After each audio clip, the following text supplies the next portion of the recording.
There was the news this morning about retail sales falling last month, about 1.3%. But few people know the retail environment and the picture better than Jerry Storch. He is Storch Advisors CEO, former Toys R Us CEO, former Hudson's Bay CEO. And we have the pleasure and honor of welcoming him into the stream right now to help us understand why you say that when we talk about this being a miss, it's a mischaracterization of what's really going on. So help us understand. Sure. Consumers continue to spend at a very high level.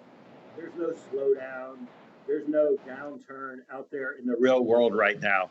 So the May sales, get this, are up 20% versus May of 2019. So over a 2-year stack, sales are up 20%. This is in retail, where we think it's a good year if you're 4 or 5% year over year, up 20% in 2 years. Of course, it's 28% from last year's May when sales were down due to the pandemic. So in April, sales over that same 2-year stack were up 22%. So you see what's going on with the data. Over 2 years, in April, we're up 22%, and in May, we're up 20% on a 2-year basis. So if you compare April to May, you go, oh, look, we're down, but that's absurd. It's like saying one explosive number is slightly less explosive than another. And so somehow consumers aren't spending, or sales are down, or they're spending on other things. They're spending plenty. All the retailers I know out there are doing a big happy dance right now because sales are literally through the roof. And I'll remind you that April's sales were supposed to be a miss. You remember that? When they said they were flat instead of up?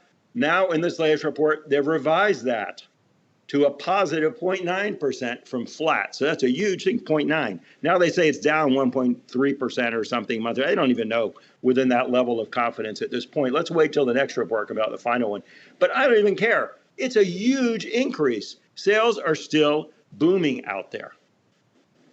Jerry, help us understand, I guess, the shift in buyer behavior, because we've seen the shift from goods to services just in terms of what people are spending on. Is that something that you would expect at this stage in the economic cycle when more and more states are lifting their restrictions and people are excited to be out and about? Sure. I mean, things that were absolutely closed are growing more rapidly than things that were open, right? And a lot of services were closed, so they're showing great growth. But what I'm trying to say is the sale of physical goods is way the heck up from where it would have been at any normalized pace had the pandemic never come and all the stimulus money and the economy hadn't been booming and everything else that's taken place since then. So physical sales are up too. And of course, if you look at services, they're up year over year. On a 2-year stack, I'm not sure that they're up quite as much. Restaurants are definitely up. You can take a look at the 2-year stack, but they're only up 1.2% on a 2-year stack, right? Compared to 20% for retail sales. And I think that's the right way to look at it. I'm sorry. All my clients, any company I work with, anywhere I'm on a board, they keep talking about numbers versus last year. It means nothing, absolutely nothing, because of all the craziness that's been going on. What makes sense is looking at where you were 2 years ago, where you are now, and saying what's going on. And the answer is huge growth overall. Of course, services are up big time versus last year because we didn't get our haircut, we didn't go on cruises, we didn't go on trips, we didn't. So of course they're way up.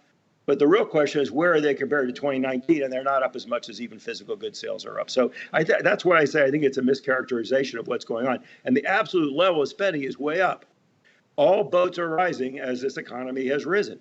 And again, I can't take seriously someone saying that being up 20% on a 2-year stack is slowing down versus up 22%.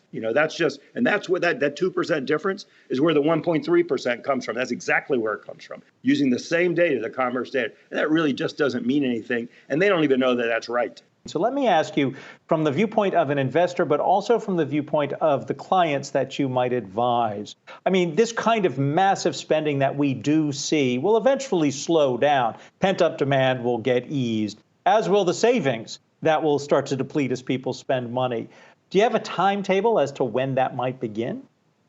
I think we'll be into next year. We're going to have a great Christmas. I think this year is a year when you can't make any distinction among retailers, anything of note anyway.